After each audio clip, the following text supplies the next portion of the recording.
tozala qui n'a fait des routes na biso tozela qui boloba déjà tomati yi panneau à liboso faire un Matisse panneau ça je prends cher faire ça se dit pas en tout cas promotion, marketing on avait quand même le droit de réclamer des Goloba parce que ça ne se parlait pas. En tout cas, on a besoin d'image au monde instrument comme il est là. Et ça qu'on a gagné à Dubaï. Qui mission est outil Paris. Les exclusivités d'émission. Les appelés exclusivité instrument comme par rapport aux exclusivités par rapport à la presse présidentielle quand même. Mais il y a que tous a fait des routes dans biso. Tu bandi campagne peine à ma case tu lancer hostilités à l'hier. Instrument est comme il est là. Aux hommes on a une illustration. Instrument comme il est là. En tout cas, Matoso yo, les Matoso va Johnny Hallyday va bêter là va concert. Et na Kinshasa mu va bêter là moto. Les appelants sont venus Nicolas dans la tête doum. Dans le porio zoga. Tu vas venir doudou. Na popo kamba zoga motema oya stade. Ça veut dire matériel on est au bêti. Il faut tout bon bango. Mugoto kebeta na stade Mbujimayi. Il faut tout bon bango. Mugoto kebeta na stade mo besoin na Kananga par exemple. Donc pas matériel on a ça juste cas pour na ba concert ya ba stade. Ya minene po so on a dit doum. Popo kabak et commis.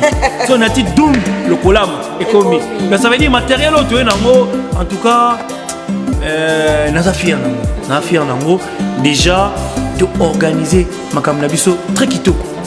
Et il y a des stades d'affaires, il y a des combats et belés. Vous avez mais état d'esprit. Peregola o mata. On va bisobiter. Yonanga nani mukolo. Ezala ya nini? Soki ka komi moment na ye pour abete sikawana, il faut calme, il faut ça la effort tout donc énergie tout na suka et puis à réussir. C'était déjà ezala parce que baebi on a voix où ils sont inégalables, on a travail où ils sont incomparables, on a la performance vocale où ils sont incomparables, on a la traction vocale aux artistes congolais. Mon côté, Tilelo, c'est la musique congolaise. Et aujourd'hui, on va dire Kingani. Est-ce qu'un mois ou 2 mois passés, est-ce que vous avez un programme, il fallait pas bête. Mais est-ce que vous avez tout Batuana tout bazana bon stade. C'est bazana stade et bazana ba téléphone ba tande tout ça live. Baza connecté tant nous les la tête parce qu'on a Jésus des liens sur ta voilà. Donc baza plus coaché et on a le quoi deux mesures n'engé tout monde ba jibe piano na ba ouais ensemble. Mais il faut là quand même tant on va faut voir les publics cibles.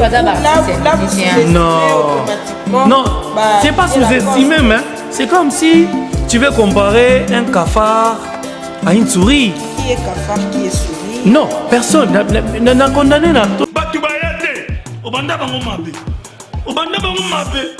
Invitation à ardoise. Mais avec divers. Invitation en bois. Netika Kabasali à mon Joseph Tata Mobokoléaïs. Grand menuisier. Invitation en carton. N'a pas follow lango. Jardin de Dieu. Invitation à boy. Bon, mon fait il a ta mabé. Maison qui vient. À Bossa Libinoté. À Tchelibinoté promotion. Congolais à Pamba. Maison qui vient. Vous êtes trop amoureux du pays. Wow! Given! Vous exagérez. Bienvenue dans notre chaîne Grosse Moulire Télévision Congo et 5 officiels de télévision. Merci beaucoup à toute personne à mi pesi na minute pour notre abisso ou à scotché branché en ce net moment pour amiamba. Information auto-liée, psychoyo. Merci à mon boss, papa Clovis Filpa. Merci à toi, Grosse Moulire, qui est mon invité maintenant. Et merci à Clégis, c'est mon composant de la presse. Armel Héros Modèle, la caméra et Berlin Ngamete. Vraiment, dans le plateau, dans mon côté, dans un accompagné, dans Grosse Moulire, auto ça la co-animation. Et puis, notre invité, c'est Tracy Yeleza. Bonjour Tracy Yeleza. Bonjour ma soeur et puis bonjour Naba Gaulois, bonjour Grosse Molo de la presse Kala. Vraiment. On est dans la vision qui n'a pas tout sans merci. Donc voilà, on a ça là, Makambutu. Il y a solo. Agence là.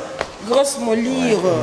il y a lui invité le Bosso bien que tout ça quoi animation. Ouais. On continue à inviter parce que lui il est à l'honneur. Tout à fait. Animation et là il y a Ouais. Merci beaucoup, merci à tous les spectateurs au hôtel, à la grosse télévision. Merci aussi à Mamé Miline Zembamote, à tous Pepele et Mbetolo. Merci beaucoup à Aridjan Ambouila Demidier. Merci beaucoup à Empereur JP Lumbala. Merci Penayo. Les autres ont la carte featuring, la carte grosse moto. Vraiment.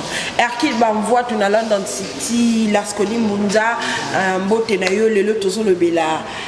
Événement, il y a Papa Hervé, il y a le 24 juin 2023. Ouais. Tracy et Lézard. Ouais, le 24 c'est concert historique. Oui. En tout cas, Nazaki n'a pas de démarche, mais tellement presse. Il fallait toujours répondre le temps pour l'interview. Et ça, concert historique. Date date normale. C'est l'année le 30 juin pour l'indépendance. Si bitement fait raponi date le 24 juin. Et comme on a impact c'est le 30 juin. Donc le loba c'est la même yonanga tout le monde a journée et comme le 24 juin et on va célébrer la musique. Stade Oyo ils a qui trop dans l'agitation. Le bureau na rosala ngoboyo, mutuzo na rosala ngoboyo.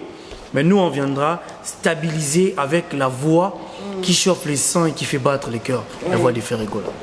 Il y a eu un temps, qu'on réclamait, il n'y a pas de marketing, Ferregola Lali, Papa Hervazo ça les l'autre côté, et subitement tout le monde pouf, spot et après. Mais il faut mon niveau spot. Spot dans les années à Banakini, les 24, Maman Mbakala. On est passé au tali niveau, sur tali concept, il y a spot, au tali ba couleur, fana penata la ba tableau, na émission tout ça là. Tout ya pour ça description et spot. Voilà. Et pourquoi dans spot excusez grosse moulou parce que pour Malouba, pourquoi dans spot tout le monde qui présence il y a le frère qui est déjà mort et enterré, Guy Gola. Je sais pas, qu'est-ce qui a fait que présence naïse à la Nakati à Sportwana parce que ça fait parler, ça fait parler. Puis sorti, il y a Ferregola, Nakati à Benoît, je sais pas moi, Benoît, cercueil. Les gens ne savent pas comment définir l'image. Il y a sorti Wana. Déjà, sorti au monde à la télé, c'est une résurrection de la musique. Et aujourd'hui, tu vois, on a massé, on a les 24. Tu sens que la musique est tombée sous les lots. Et ça donne encore de l'ampleur. Et à partir il y a le 24, tout comme on a niveau il y a Kobeta concert et les gars niveau il y a Ferregola. Alinga betana me ba komate. Parce que Ferregola bararocha, ils a tellement la nef. Pourquoi on a dit c'est ça impossible? Ils ont tellement la nef. Si on a pas que ça a dit, on a rien toqué.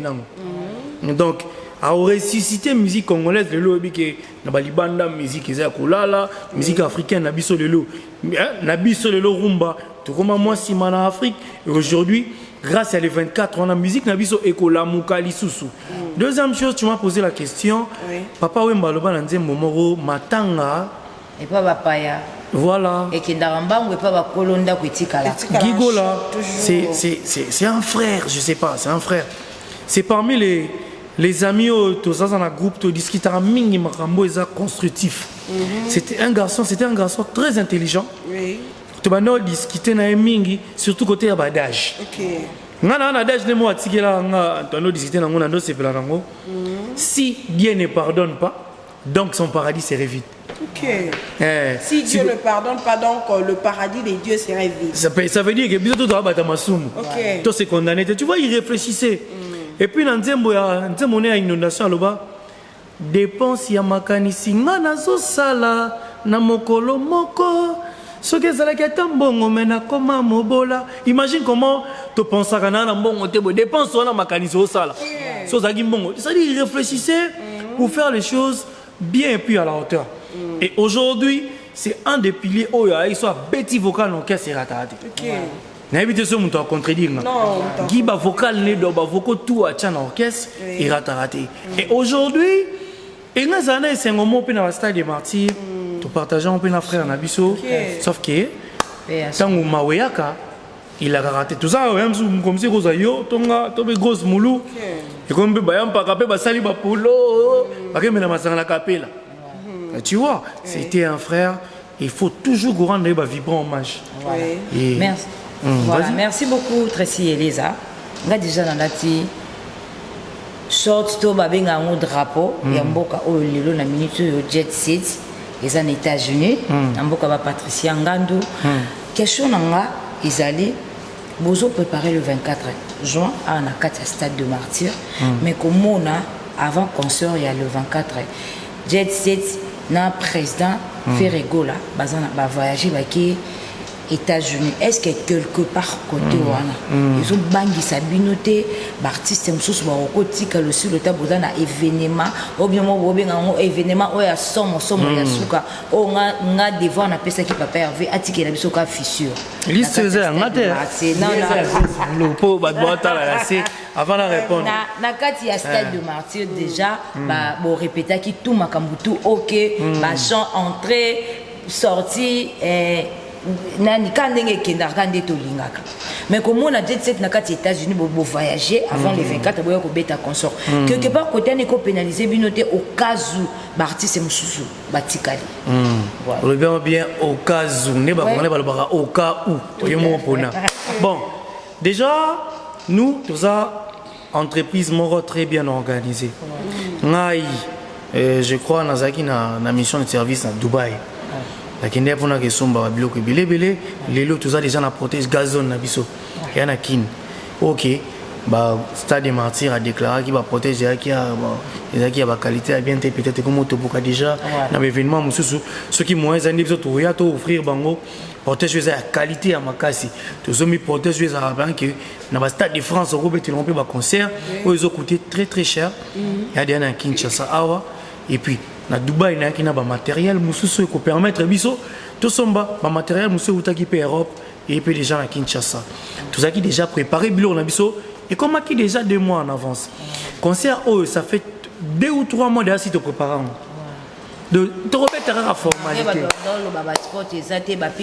donc biso to na feuille de route na biso le temps les dates la première émission na bandi lelo les 2 jours na bandi ba mission lelo émission ko na bandi te po bozunga à pied levé mais ça veut dire en tant que mbila kaka ta moni ba dominer na presse na biso il faut pesa pena quand même une interview alors concernant fuites baloba biso to za école moko to en instruction mususu musicien na pas faire ana posa OK na potote kokima ana posa a bénéficier nanu pour preuve ça langage que yo batutour ba uta chez biso non ça langage que yo parce que ça la artiste émission mususu ba bimara na jet set ba yaka ko se plaindre devant la télé non yokate déjà ba mission ba yaka ko se plaindre wana sur tali ba on ndenga chant ba leki ba mission tour ba yemba ba uta na orchestre mususu mission ata longa pa na biso to za fier na bango le tozo mona ba Jani Pacha ba évoluer ba émerger na ndule nous c'est une fierté pour nous mais Jani Pacha ba debi na so tali na lelo na c'est différent tout à fait sotali ba chikito lelo ça veut dire ba mission na biso ba un état d'esprit anduliste so mona bango mo ba kenda kapoto bazonga ba ki manga na poto te ba kenda na poto bazonga bon peut-être ba bilo mveza à l'ancienne mais ba o baza lelo bon na lobité ke baza na esprit ke ba koki un jour ko sala mabete toni te to za ba humain mais moi je ne crois pas que ba mission na biso ba o kende États-Unis pour ba ekima pour déjà États-Unis to za visé à Moulay tozali na tourner à Moulay ba okene ba kati tourner ba zongi to beti stade de Martyr ba mission ba tikala ki awa to kena bango liso États-Unis to continuer tourner na biso peut-être il y a 34 états soit 20 états to beti ta Moulay ko zonga to zonga kinto qu'est-ce que tourner européenne tout est OK déjà tant to zonga liso to qu'est-ce que États-Unis tant to zonga après to Canada si web sanga okima ponani Tracy Elisa jusqu'à la question il faudrait que tout le bilango quand même actuellement la musique la musique à Congo on s'attend de tout sauf de rien bah surprise désagréable et le cas est belé tout à l'heure à Ozo si je peux me permettre aux autres tout à torse que vous êtes bien encadrés, vos musiciens sont très bien encadrés. Il y a personne à cause il y a Kokima. Et on sait voir aussi dans certains orchestres et ça peut bien organisé on peut se dire que non renommé mais tu vois facilement un musicien à Salapé Combo tu vois là il faut que tout le bango ba musicien na biso awa surtout ba musicien ya jet set tout le monde il se plaint aussi de fois mon na baka tout le monde a les kaka en fait mais on est musicien pardon si cette question là bakoki le bango au vu au-dessus de tout le monde mais na ndenge ya ko vivre bonne société on le remarque tout le monde a un orchestre ça bazala facilement il roule des carrosses mais il y a des musiciens ou à jet set bazana na manque il y a condition wana il peut inciter bango ozomona mutu azana na manque ya condition wana et au memie mbala moko en États-Unis pour je sais pas pour nangai je sais pas na habiter ce ozomona mona anglais ni pour cause à la risque azomona que non il essaye de vivre na Kinshasa mais au memie mbala moko pour bakei États-Unis ba omona que libu mais ndé ba numéro 1 il y a poto bobandiango kuna intérêt na yé et ça stade de martyreté intérêt na peut-être cause à la vie na yé d'abord alors ba kenana mwana na bana na famille bon monité qui risque wana bino bureau et puis papa Hervé vous avez vraiment bon réfléchissez qui vraiment je sais pas vous contredire parce que Zaki parmi ma projet na bino mais nous tozo observer bino tozo tala bino vous voyez pas que risque ça ma casse. Déjà nos artistes musiciens c'est pas ce qu'ils sont mais ce qu'ils font. Bazana esprit à nous un bon musicien artiste na limite roki mona poto. OK. Ça dit bon musicien ça ba ben raté na musicien mais boulot na il vit que de ça. Ça veut dire mouton associé à carrière na bato tout peut ba ki mona poto. Na mon appel ba évoluer un peu grave par rapport na ba na Kinshasa. Ça dit ba musicien na biso ba na formation wana entre autres ezaka na Congo nde bamonaka ke so moto atamona kar na bongi nakobeta pe Paris food nakani $5,000 nasombi kamera na bon carburant te nakomi pa o mabote pesa bon carburant Patrick Masoya nakomoluka bato oyo namo déranger mutuka ngo ya ngame nakomo déranger nango ba vie ya bato na ba économie ya bato et aujourd'hui na équipe d'attaque na biso bato makolo bazamingi te Dekola roulaka, Lubasa roulaka, Blaise Katera roulaka. Rizé Gouta roulaka, vous savez, il y a une voiture orange. Ok. À comment nango? Depuis, tant que Mbigana, Aïmanze Momona les padres, Azola Nae, à côté ça. Donc voilà. Voilà, ok. Merci beaucoup. Question dans les sous-suisali. Le 24 juin, Papa Hervé a rebêté la biso à la stade de martyr. Mais tout le monde n'a pas de collègue qui n'a travaillé qui n'a pas de musique à mes mères.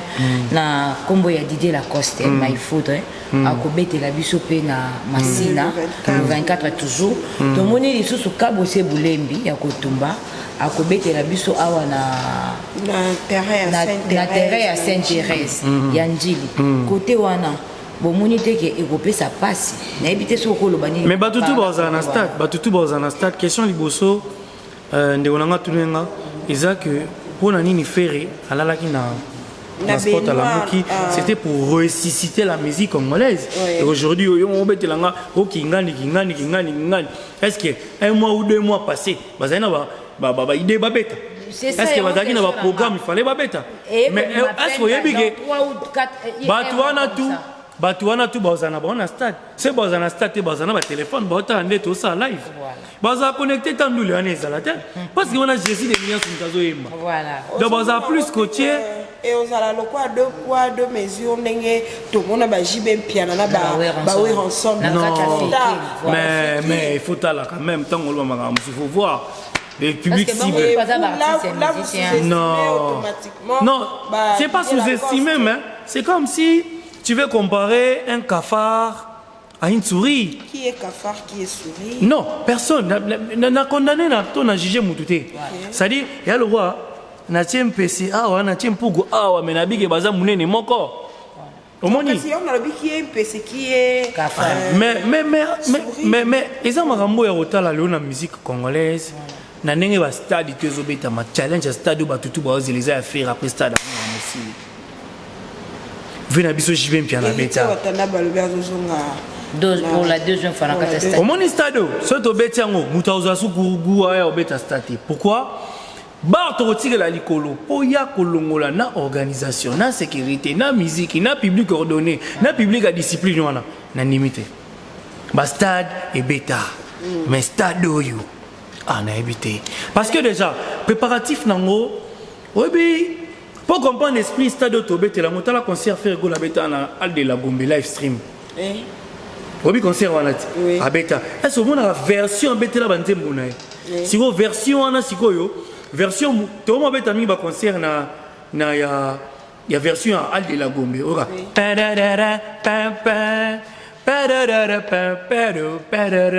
Si on a stade, on a version stade. Ozage, to betango version to betanga na stade. Ça dit Jésus a koyé mamkolo wana kaka yemo côté na public naï. Ça dit bato ba roya, ba se rassurer tene ba concert monsieur Zara. Oh, to y concert to za l'idée à matin 18h. Biso pena to banda répertoire pena to zo kene nango, to zo évoluer, bato ba se retrouver. Ça dit jour wana na sir ke bato ba obima stade wana na eloko moko bien na mutu. Ya loko ke na classe obimi na matière na mutu. Donc bato ba roya stade, les aloko bato batanga médecine. Bato batanga médecine, faut zara maele. Poko bo mamutu na tonga. Ça dit ba fanatique maele mukolo wana nde ba obima do. Ya loko bato batanga médecine, tant ba obima ba tikale pena affaire histoire stade on peut vider na. Ah voilà. OK, mais aspect moko autobete la stade, on a fandeli pena et sa sécurité. Ma mesure sécuritaire, ils ont pris. Assuré. Ils ont vraiment pris. Tous une réunion technique générale Kassongo. Je crois que beaucoup de vidéos partout. Tous une réunion technique dans le service ébélé à sécurité entre autres. On est contactera toujours. Chaque au moins après 2 jours, tous une réunion technique. Et déjà bateau baroya même bateau baotambola triomphal mukoloana base à la rassurer que sécurité zali autour à stade de Martyr Mobimba quartier est vraiment sécurisé. Et puis Goloa à l'objet qui a sécurisé moninga na Goloa. Voilà. Donc bakoyi ba téléphone té Goloa zo protéger pe moninga na pe ba péré qui té jour. Té bakoyi baté. Ba concert ba yi ba boyebi ba concert msusu mais biso penza to gérer na biso ba assurance maramutu. Mais concert na biso ezana kimia koleka ba concert tout. D'abord, on dit ba gou ba concert wenge baloba. Concert wenge.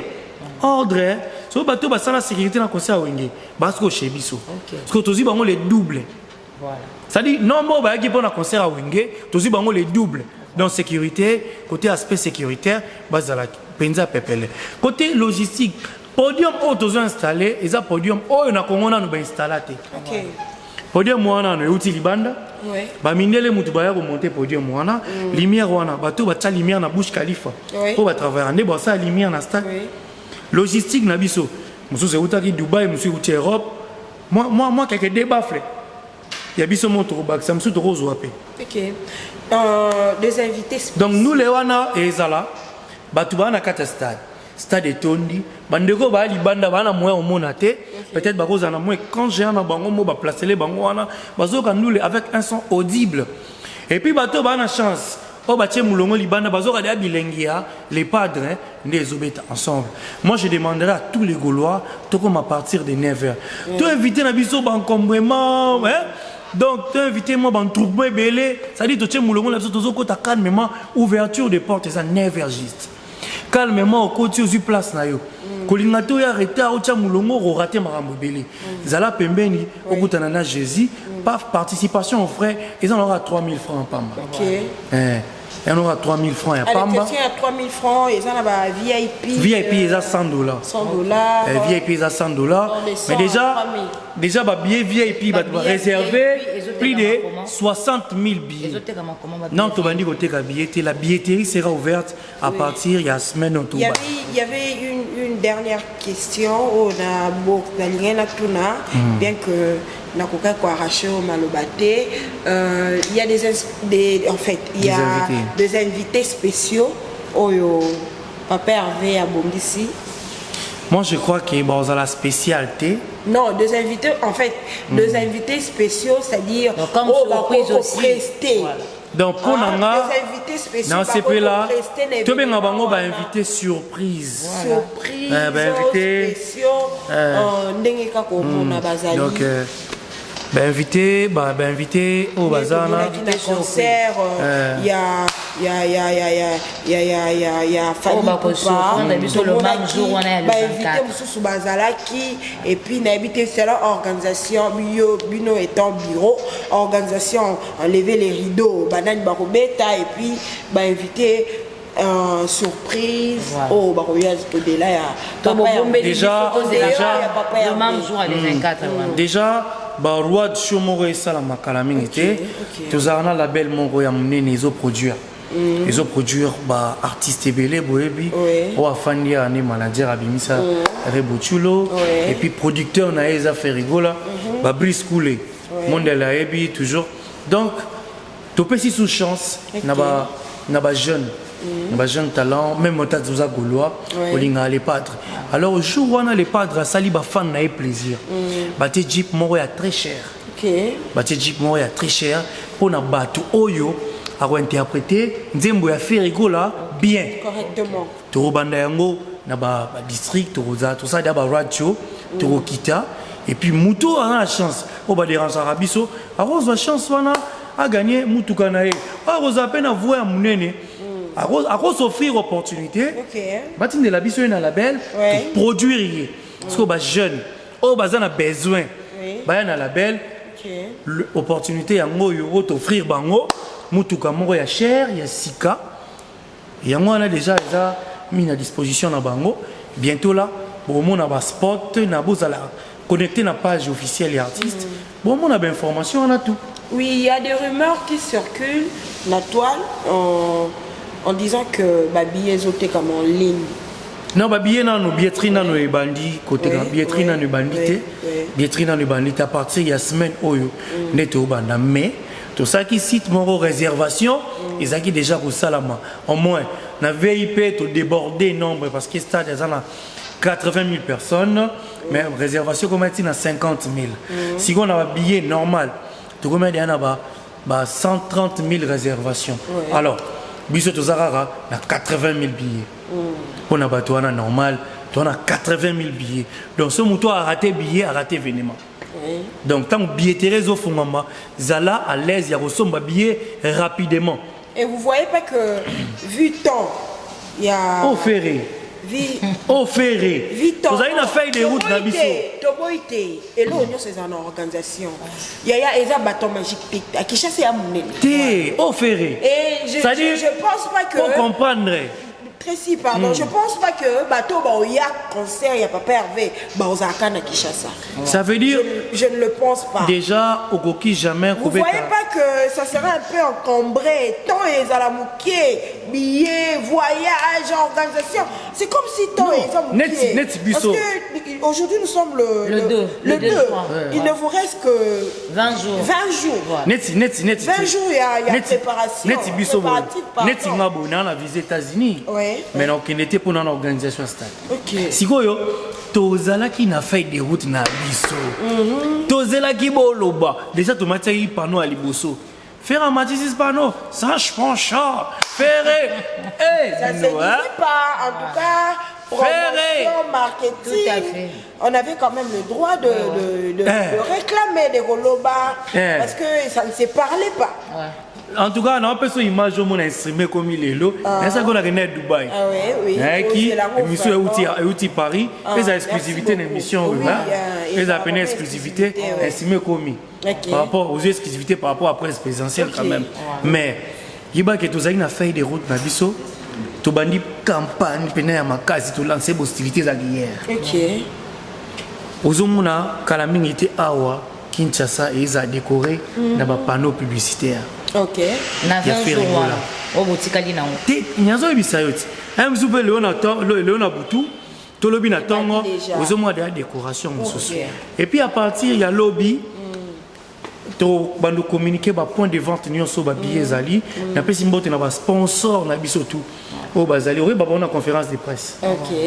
Voilà. Conférence de presse c'est ça pour quand? Ils a na retour orchestre. Ah OK. Na retour orchestre parce que semaine au dato a show pour mission bazala libanda na retour na bango tant bazosonga directement conférence de presse lobi nango netoyeba ndeni toza vous avez déjà ba invité vous avez na catalyse donc na kati équipe na biso communication ya bandi kona biso to travailler na bango libanda na invité bino na mo instrument etikala komi lelo ozomona ba illustration ba instrument komi lelo en tout cas matoso yo eza matoso ba Johnny Hallyday ba betela ba concert na Kinshasa mu ba betela ngote eza pena so ba nyati Nicolas na nyati Doom na lo pori ozoloka to nyati Doudou na popo ka ba kozoloka motema oya stade ça veut dire matériel on est au beti il faut to bombango mukoto ke beta stade mbujimai il faut to bombango mukoto beta stade mo besoin na kananga par exemple donc ba matériel wana eza juste ka pour na ba concert ya ba stade ya minene po so nyati Doom popo kabak ekomi so nyati Doom le kolama ekomi ça veut dire matériel auto nango en tout cas naza fier nango déjà de organiser makamla biso très kitoko. Et il y a pas que stade d'affaires, il y a pas combat ebelé. Ozomona oyo boy, omona boy, mais état d'esprit. Voilà, et ça peut même question on a ngana tout état d'esprit. Pourquoi à chaque événement il y a papa Hervé, ils aura toujours ba complication. Na palais du peuple awa, ils ont toujours le même. Awa na stade lelo po ozwa monopole ya koya na émission na biso o bandolo ba lelo o yozo loba. Et c'était pas facile o papa Hervé aleki nango pour ba PC accès il y a stade de Martyr. Ah mais ça na ba moment na. To mais ça na ngo. Omi na bizorbi. Akuta na ka toujours na ba choc wana. Ezaka di yani. Ferego la mata. O ba bizorbi te. Yonanga nani mukolo. Ezalaka di yani. Soki ka komi moment na ye pour abete sika wana il faut ba calme il faut ça la ba effort tout donc énergie tout na suka et puis à réussir. C'était déjà eza parce que ba ebi à voix où ils sont inégalables, à un travail où ils sont incomparables, à la performance vocale où ils sont incomparables, à la traction vocale aux artistes congolais, mon côté, Tilelo, à Zanango. Sans exception. Sans exception. À Zanango. Tu vois? Et tout ça, on a besoin de la guerre, et puis quand on a le logo, on a besoin bando qui va bima. Moi bilo Mickey zo bima bima na. Au mona bateau va soutenir bandoki. Au mona bateau yo. Ba ça ba clan moko boy po ba luka moyen moko boy ba ça la mais pamba. C'est déjà trop tard. Question na ya suka vraiment pour la télé c'est le temps. Na pesi mbote na AG à stade de Martyr. Bien que papa Guilain Fipa mais grand merci à toi notre papa, notre boss. Question il faut ça quand même vas-y tout ça et ça quand même musique à Congo l'acte posé de notre musicien King Fally Ipupa n'a concerné à Massamba Débat. Je sais que il y a un potentiel, il y a papa Hervé à faire là l'acte posé il y a eu des gens oh babanda qui ko lukane tiba kitisa papa Hervé le King chantait, Fally Ipupa chanter, pardon, et public et bandé qui dit ça, et de grâce, Fally Ipupa a stoppé directement que beaucoup qui dit ça, papa Hervé, je sais pas, l'acte posé, oh Wane Salamaki, je sais pas, na humanisme quand même, au Coco, ça a un mot à dire na propos Wana. 24 bagola ba belé ndou les mots ya bien musique a bien mais instrument kitoko bola ta kitoko ko souffrir no te couper mon t-shirt molo mo lemba en tout cas on a invité yo invitation à conférence de presse yampa ka fa ya otikela yo Cosmolo peut faire otikelo na pesi mbote na Brice Coulé na pesi mbote na yampaka na AG Guilain Fipa na pesi mbote na Oma Beauté na pesi mbote na yo mo na lelo tellement trop yo mo poyebi et puis merci beaucoup na bakola na bakoloise ba t-shirt ba t-shirt officiel ba t-shirt officiel les a déjà disponible merci beaucoup allez comprendre que question donc allez-y pour comprendre allez-y pour comprendre Bon, allez-y, vous comprenez. Il y a pas que t-shirt. Na plus 243 900 866 775. Il y a 7 cartons outil Paris. En tout cas, tous à décorer mon coloana. T-shirt na biso to ya nango. Qui est code wana? Sokutena le padre quelque part. Vous pouvez na Kenya abenga déjà baki osangate. Aso mande ba billet belé. Et wana mutu na biso pe. Donc t-shirt na biso wana, ils ont un QR code. So scanner QR code, au moins qu'ils ont donné tout. Et puis so on a t-shirt, ils ont un QR code wana. Vous avez la possibilité, les padres, à faire orthographe, si vous avez quelque part. Mais si vous avez un eloko anate, c'est que tu es bien. Merci beaucoup, Elisa. Donc, nous sommes à la fin de notre mission. On peut dire Paul Moutumbo, PDG Paul Moutou. Et puis, on m'a beauté. Emma Beauté. Oma Beauté, l'expression de la beauté. Oma Beauté, l'expression pardon de la beauté. Merci beaucoup. Non, te désannoncer déjà émission la biso. Merci beaucoup. Ma invitation on a bien quelques yeux à la hâte, mais ça nous a quand même plu pour partager nayo moment où à Kitoko pour un événement le 24 na stade de Martyr.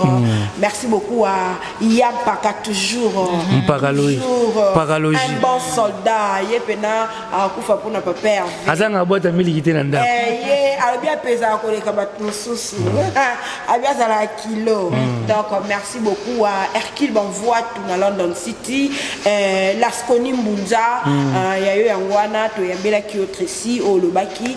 En tout cas merci na ba fanyos le 24 juin événement ezamoko na stade de Martyr avec papa Hervé Ferregola. Venez nombreux pour déguster vraiment de la bonne musique Oyo et ratera jamais. Merci et grosse mouli Natikelo Malo. Voilà, ok, merci beaucoup. Nous sommes vraiment déjà à la fin de notre émission.